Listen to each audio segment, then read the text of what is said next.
Assalamualaikum warahmatullahi wabarakatuh. Selamat pagi dan salam sejahtera untuk kita semua yang terhormat Ibu Eko Widiaswara dan rekan-rekan peserta PKA Angkatan keempat tahun 2023. Pada kesempatan kali ini saya MR Satridani ini membuat learning journal video presentasi terkait dengan praktek kepemimpinan transformasional dan manajemen perubahan organisasi sektor publik yang terjadi di Inspektorat Kabupaten Bulungan.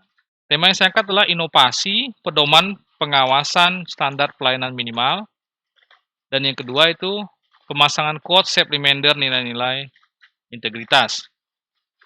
Nah, jadi penyusunan pedoman pengawasan SPM ini sudah kami lakukan di awal tahun 2023 dan pemasangan quote safe reminder itu kami lakukan di tahun 2022. Selanjutnya outline pada presentasi kali ini dimulai dari pendahuluan, praktek inovasi penyusunan SPM, praktek inovasi pemasangan quote, nilai integritas, peran kepemimpinan transformasional, inovasi berkelanjutan, dan kesimpulan. Langsung saja di pendahuluan bahwa pemerintah daerah, bagaimana amanat dari Undang-Undang tahun 2014 nomor 22 tentang pemerintahan daerah, itu mengamanatkan bahwa Pemda itu memiliki kewajiban menyediakan layanan dasar bagi warga negara. Jadi, layanan dasar itu terkait dengan urusan pendidikan, kesehatan, kemudian pekerjaan umum dan penataan ruang, perumahan rakyat dan kawasan pemukiman, Transtimulimas, dan terakhir urusan sosial. Jadi sebagian daripada fungsi perangkat-perangkat daerah yang terkait dengan layanan dasar itu dijadikan standar pelayanan minimal. Adapun dasar hukum pengawasan ini mengacu kepada Permendagri nomor 88 tahun 2022 tentang rencana dan pembinaan pengawasan penyelenggaraan pemerintahan daerah tahun 2023.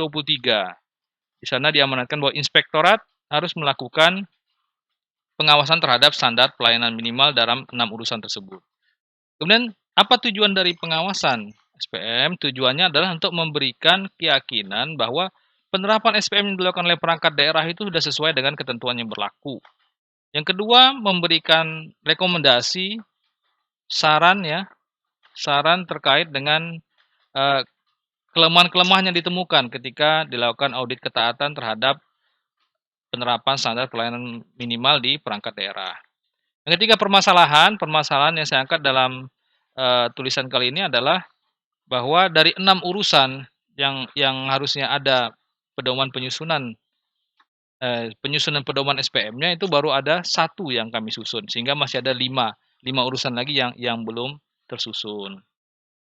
Selanjutnya, ini adalah contoh bahwa praktek inovasi penyusunan pedoman SPM itu sudah kami lakukan khususnya terkait dengan urusan bidang pekerjaan umum dan penataan ruang. Itu ada 2 indikator layanan, yaitu layanan yang terkait dengan penyediaan air untuk kebutuhan sehari-hari dan penyediaan pengolahan air limbah domestik rumah tangga. Kemudian bagaimana bentuknya? Bentuk pedoman pengawasan standar pelayanan minimal ini itu yang pertama di dalamnya ada program kerja pengawasan, langkah kerja pengawasan, kertas kerja, dan laporan hasil akhir pengawasan. Nah, apa tujuannya dibuat pedoman ini adalah untuk mempermudah bagi kami di inspektorat, khususnya tim yang melakukan audit atau review, sehingga proses audit ini bisa berjalan secara efektif dan efisien. Dan juga menjadi bahan bagi inspektur memberikan rekomendasi strategis kepada perangkat daerah. Serta nanti membuat standar laporan yang kami laporkan kepada Bupati Bulungan. Selanjutnya praktek inovasi pemasangan quotes nilai-nilai integritas. Ini kami pasang ya, quote-quotes ini kami pasang di ruang tamu kantor inspektorat untuk mengingatkan kami setiap hari. Dan juga tamu yang berkunjung ke inspektorat akan pentingnya penerapan nilai integritas. Selanjutnya, bagaimana peran kepemimpinan transformasional dalam hal ini, yaitu menginspirasi untuk berinovasi. Yang kedua, menginspirasi menjadi smart ASN, terkait dengan integritas, kemudian melek IT, pengawasan bahasa asing, dan seterusnya. Terus berorientasi pada hasil dalam memberikan layanan publik. Yang prinsipnya, kepemimpinan transformasional adalah mengubah orang dan mengubah organisasi dengan cara menstimulus mereka untuk bekerja, menghasilkan kinerja yang tinggi berfokus pada layanan publik. Selanjutnya, inovasi berkelanjutan, karena masih ada 5 urusan yang belum dibuatkan pedoman pengawasan SPM-nya, yaitu SPM urusan bidang pendidikan, SPM urusan bidang kesehatan, SPM untuk urusan perumahan rakyat dan kawasan permukiman, dan Timunimas dan bidang sosial, maka ini bisa menjadi salah satu alternatif proyek perubahan yang saya lakukan di Diklat PKA kali ini.